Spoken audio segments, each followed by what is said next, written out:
Jake Paul. All day, every day. Why? Just think he knocks him out cold. Would you be willing to take the bet with Tyson Fury that's saying that Jake is going to beat you? No, I'm not worried about what Tyson Fury's got to say. That's what I'm saying. It ain't even about the money. I'm betting on myself. Yep. I'm focusing on myself. I'm fully betting on myself. I ain't worried about what anyone's got to say.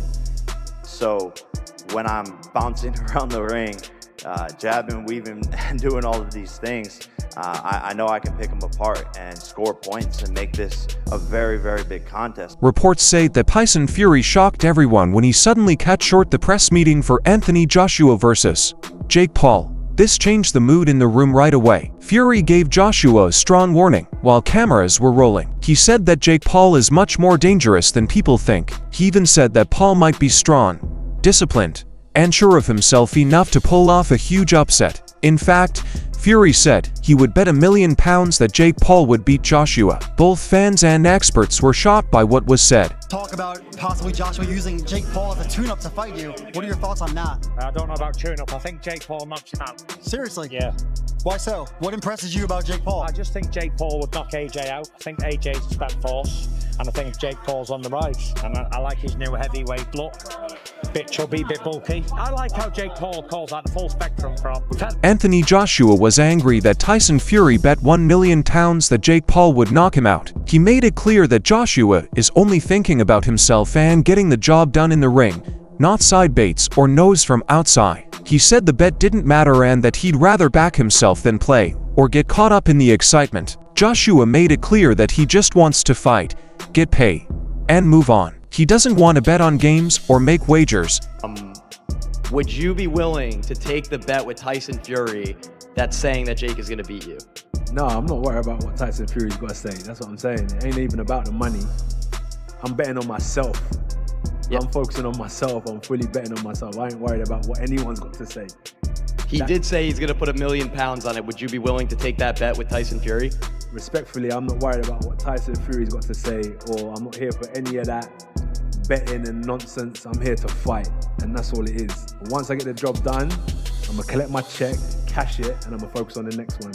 My bet is on me doing the number. Jake Paul is sure that he can beat Joshua because he knows that Joshua has trouble beating smaller boxes, which could give Paul an edge in the fight. Analysts, especially a podcast analyst named Henry, have looked at Joshua's fights against smaller opponents and found patterns in how he did. Paul focuses on what he sees as a weakness, but the numbers show that Joshua's technical skill, strength, and reach often make up for differences in size. The subject is related to the greater discussion of how differences in physical conditions affect outcomes.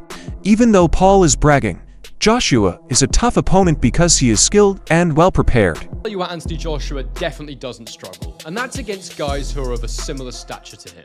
When he won his first world title against Charles Martin, he was a taller heavyweight, not taller than AJ necessarily, but a heavyweight of taller stature, and he got that one with a very simple knockout. It was one of the easiest fights of Anthony Joshua's career. He had a war against Vladimir Klitschko, but again, he was highly competitive and eventually managed to get Klitschko out of there. In the Kubrat-Pulev fight, while it was a mixed performance, he did end up producing one of his best knockouts. Similarly against Robert Helenius, whilst AJ probably didn't put one of his best performances again, it ended in another dramatic knockout. He was punch perfect against Otto Wallin in my opinion, and he had that absolutely devastating knockout win against Francis Ngannou, who of course, an absolutely enormous man with a fantastic chin, or so it seemed until Anthony Joshua got his hands on him. Even earlier on in his career against the likes of White, Brazil, and Molina, these were all taller heavyweights who AJ dealt with consummate ease. Of course, most recently he had that loss against Daniel Dubois, but we can't say that Daniel Dubois is a... Jake presents himself as a brave candidate who is ready to take on any task, but it's clear that, despite his confidence, he's aware of the huge size difference he faces.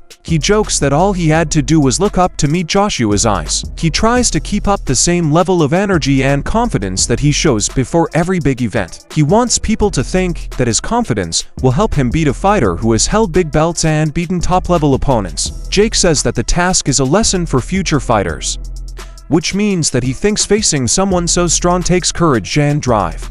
You, Anthony Joshua, how we doing? Dude, never been better. This is what I dreamed of. This is what I manifested into reality. I'm here to shock the world, inspire the next generation. We're in the Heat arena. I'm a big Heat fan. Miami's on fire. This is my first pro fight, was in Miami against Gibb. I'm bringing that same energy here.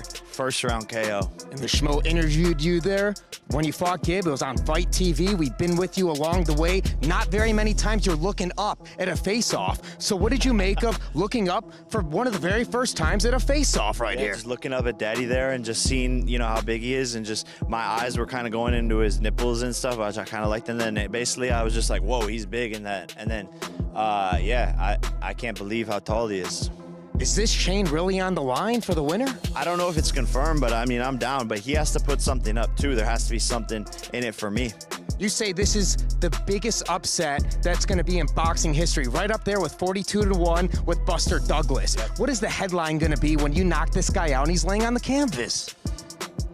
According to Frank Smith, CEO of Matchroom, Anthony Joshua's fight with Jake Paul is more about showmanship than sports. This has caused more debate. He said that the fight would not be a real boxing match but rather a show meant to entertain, not a serious test of skill. Smith said that what boxing fans are getting is meant to shock them, not keep the sport's aggressive spirit. By making it sound like serious entertainment, he made people question how real and competitive the fight was. Smith also said he hoped there would be a fight between Fury and Joshua. He called the fight the biggest fight ever made and said he hoped the big showdown would finally happen in 2026.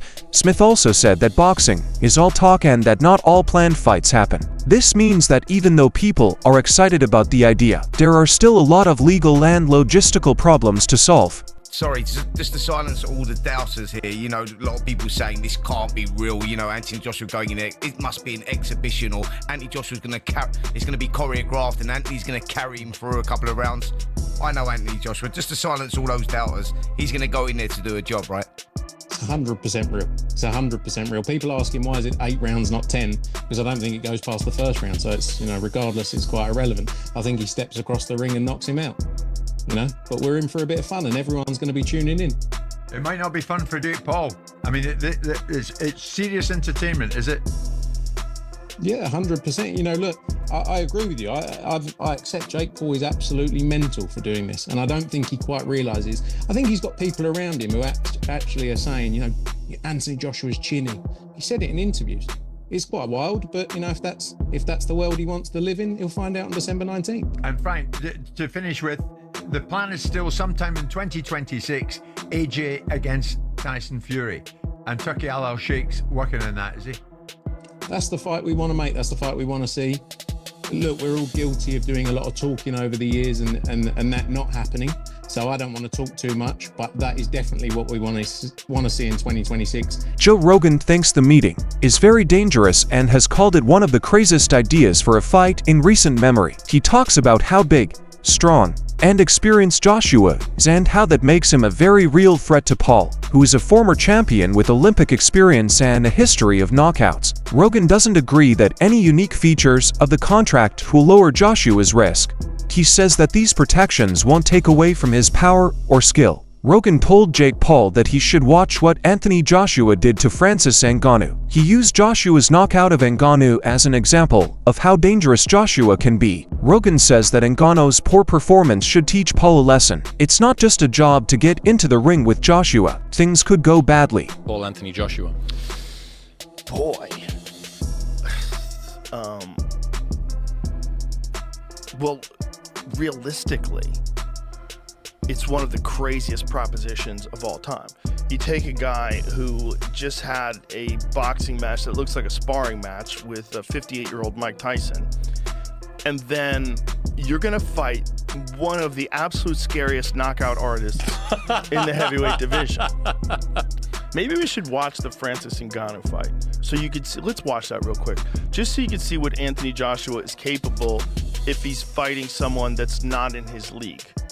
Okay, look, Usyk beat him, and he beat him twice, and Andy Ruiz caught him in the first fight and dropped him and stopped him. It was spectacular. Andy Ruiz is super fucking talented. Usyk is perhaps the greatest heavyweight boxer of all time.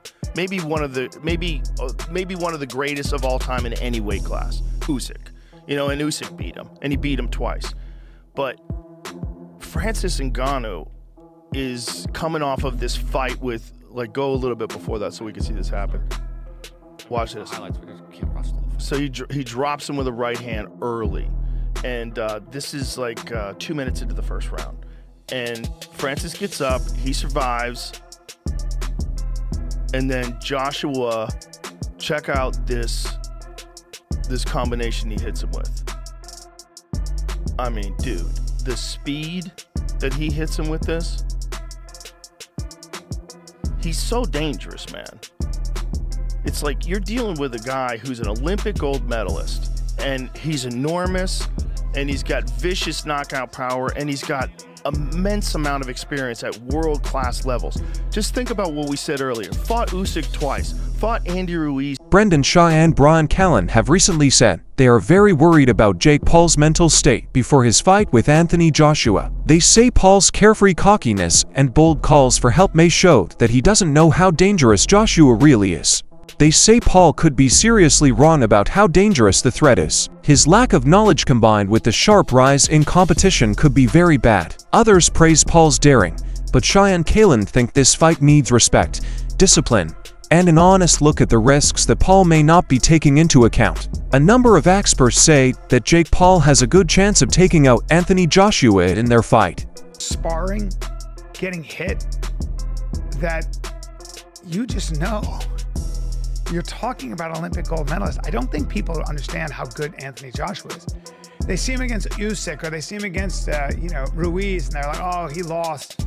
And they think somehow that because he's nice, that he's not an absolute killer. I don't think everyone knows that. A lot of people are like, You're hanging out with the wrong people then. I mean, 6'6", 245. Let me just say this. It's a different ecosystem. Look, Jake's a thick kid. 227 is a lot. It's heavy. He's big. He's athletic. But this is different. You're not Usyk.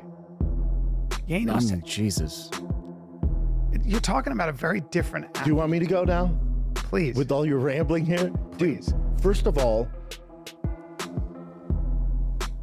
before I go in on the cojones on Jake Paul, you have got to... That's what I said. Whatever the fuck your criticism of the guy is, whatever... The cojones, the huevos on this fucking kid... I agree. To step in there with fucking Anthony Joshua is insane. He deserves all the money. With 14 ounces. And what he's doing is flipping boxing on its fucking head. And this is exactly what he's there for. He's doing exactly what he said he was going to do. Kudos to him. Kudos to him. 100%. Now, what bothers me is when you and other people go, I mean, Jake's 6'1", 227. I mean, it's insane. The other guy's 6'6". Jake could be 6'10". I know. 300 pounds of shredded. What you guys are missing the mark on is Anthony Joshua is a gold medal winner in the Olympics. High level professional. High level. No, hold on. World champion. So I don't like it when we're talking like, dude, he's it's so not much, a physical so much thing, bigger. It's a skill thing. So I'll say this, and I'm not saying anything's, I'm not saying it's a fake fight, it's rigged, especially because you got Eddie Hearn involved, and they're using 10-ounce gloves, 10-ounce which is a big deal, and it's 8 3-minute rounds, 10-ounce gloves. It's terrifying. That's what you do in professional boxing, heavyweight boxing, which those do nothing, by the way. They do nothing. What you guys need to understand is, if this fight's not fixed, no one's taking a fall, cut all that narrative out. But I will tell you this. If Anthony Joshua decides to take this as serious... Buddy McGirt, a former world champion and trainer, thinks the fight will be much tougher than thought because Paul has gotten better as a heavyweight. For McGirt, the fight is almost even because of the fighter's size, reach, and hitting power, which could change the outcome of the fight in either direction. He notices that in heavyweight boxing, one well-placed shot can change the result in a big way, which lets an underdog like Paul take any chance that comes up. Many people still think that Joshua is the clear favorite because of his experience and family history, but McGirt and other onlookers say that Paul's determination, recent growth, and lack of fear in the ring make it possible for a knockout. even if it would be surprising. Jake Paul is going to win this fight by knockout. You would think I'm absolutely crazy, right? But the thing is, it can happen. 10-ounce gloves, heavyweight, Jake Paul can punch hard. But do I think that's going to happen? Absolutely not, mate. Anthony Joshua is an absolute beast, an unbelievable, highly skilled, highly trained, highly experienced professional boxer with power in both hands, and he's really good at finishing people off. And even though I really take my hat off for Jake Paul for taking this fight, I didn't really want to take it because of what's going to happen in the result of this fight, and I want to keep on this Jake Paul train. I think he's doing great, and I love his ambition. I love that he's trying to become a world champion and following his dreams and believing in himself. But at a certain point, you bite off more than you can chew. And this right here, There has been a lot of talk about the fight, and treating it like a real professional fight has important effects on both fighters. Joshua told him that he can't throw his punches hard because he doesn't want to hurt Paul. Joshua's careful method shows that he knows how to stay safe while following the rules of professional boxing. He tries to find a good mix between being competitive and being responsible, showing that he respects his opponent and the sport. By controlling his speed and strength, Joshua makes the fight fair and organized instead of random, but he still gives fans a real fight. This careful method shows that the fight has two goals: to be competitive and to keep everyone safe. The fight itself, all we know is that we're being told from those people that this is a fully professional boxing contest. I'd like to see the small print, to be totally honest with you, but that's what we're being told. We're being told that it's going to be 8 3-minute rounds. We're being told that they're going to use 10-ounce gloves, which are far too fucking small for Anthony Joshua to hit you in the face with when you're there. Listen, Jake's a good novice. Jake's a good novice. Oh, yeah. And if he wanted to have a legitimate career in boxing, then he would climb the domestic rankings in America, and he might even make top 50. He might make top 50 if you pick him right, great. But if you put him in with meritocracy and put him in rankings and actually make him fight the number 49 guy in America or try and climb up, he's going to get found out because he's a nutter novice. Now I know, I speak from experience here. I did an exhibition bout with Shane Neary, a former world champion, and I was fucking 2 or 3 stone bigger than him. I was 5 inches bigger than him, very similar to AJ and Jake Paul. And I was a novice.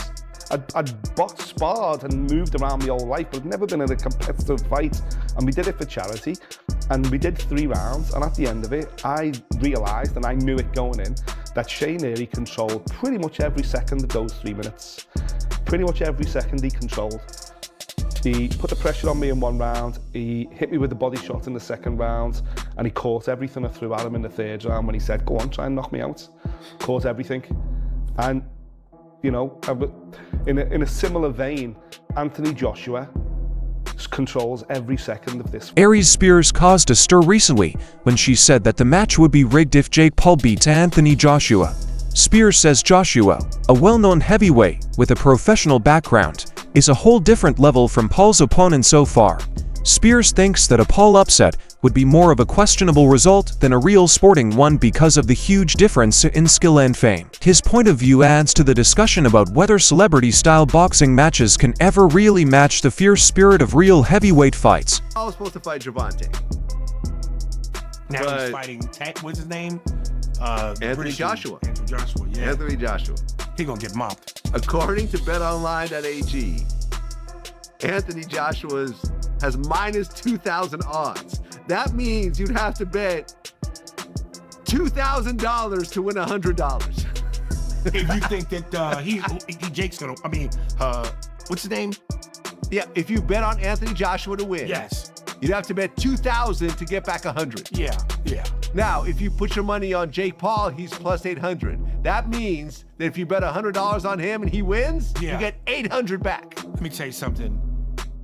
If Anthony Joshua loses this, what do you think? Can Jake Paul really pull off a surprise win over Anthony Joshua, or is the difference in size and experience just too big? Feel free to write your thoughts in the space below.